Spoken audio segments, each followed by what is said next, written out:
4 जून को आए लोकसभा चुनाव के नतीजों के बाद नेता प्रतिपक्ष और कांग्रेस नेता राहुल गांधी नए अवतार में दिखाई दे रहे हैं। सड़क से लेकर संसद तक राहुल गांधी का कॉन्फिडेंस काफी बढ़ गया है। पिछले 3 महीने में राहुल ने केंद्र सरकार को कई मुद्दों पर घेरा है, जिसके बाद उसे अपने कदम वापस खींचने पड़े हैं। फिर चाहे लैटरल एंट्री का मुद्दा हो या फिर कोई अन्य, सरकार ने राहुल गांधी के मुद्दे को उठाए जाने के बाद से ही अपने फैसले में बदलाव किया। राहुल अपनी पुरानी इमेज को टाटा बाय बाय बोलते दिखाई दे रहे हैं। राहुल की नई छवि सिर्फ संसद के भीतर ही नहीं, बदन में भी सर्वमान्य नेता बन गए हैं। कुछ सालों पहले तक जहां कई बड़े नेता राहुल गांधी से ज्यादा सोनिया गांधी से राजनीतिक मुद्दों पर बात करने को तरजीह देते थे, तो अब ये स्थिति बदल गई है। राहुल भी सबको साथ लेकर चलने के एजेंडे पर चल रहे हैं। सबको साथ लेकर चल रहे हैं राहुल गांधी।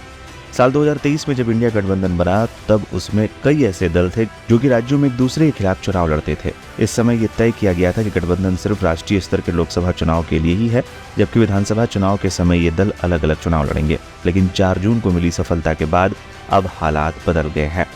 आम आदमी पार्टी से लेकर नेशनल कॉन्फ्रेंस तक राहुल गांधी ज्यादा से ज्यादा दलों को विधानसभा में भी साथ लेकर चलने की कोशिश कर रहे हैं। जम्मू कश्मीर में जहां कांग्रेस और एनसी का गठबंधन हो गया है, तो वहीं हरियाणा में कांग्रेस आप के बीच चर्चा जारी है। सूत्रों के अनुसार हरियाणा में आम आदमी पार्टी ने 9 सीटों की मांग की है, जबकि कांग्रेस 7 सीट देने के लिए राजी हो गई है।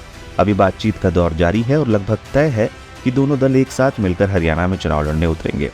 सूत्रों के अनुसार आप और कांग्रेस के बीच संभावित अलायंस के पीछे भी राहुल गांधी ही हैं, जिन्होंने अकेले चुनाव लड़ने के बजाय साथ में मैदान में उतरने को ज्यादा तरजीह दी है। विपक्षी नेताओं संग राहुल की केमिस्ट्री हुई बेहतर।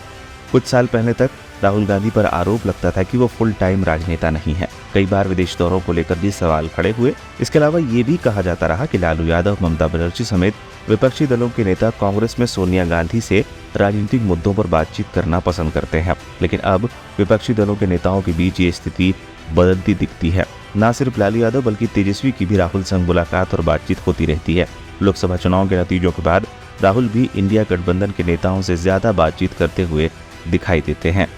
विपक्ष के बीच बढ़ा राहुल का कद। जून में जब राहुल गांधी का जन्मदिन था, तेजस्वी ने उन्हें जन्मदिन की बधाई दी, जिस पर राहुल ने उनके लिए भाई का शब्द इस्तेमाल किया।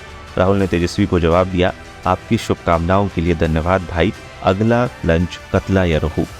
इसके अलावा जब अखिलेश यादव ने भी राहुल को शुभकामनाएं दी, तो उन्होंने धन्यवाद करते हुए कहा कि यूपी के लड़के हिंदुस्तान की राजनीति को मोहब्बत की दुकान बनाएंगे।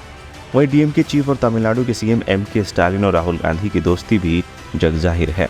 इससे साफ है कि लोकसभा चुनाव के बाद राहुल का न सिर्फ कांग्रेस के भीतर कद बढ़ा है, बल्कि विपक्षी दलों के नेताओं के संग भी केमिस्ट्री बेहतर हुई है।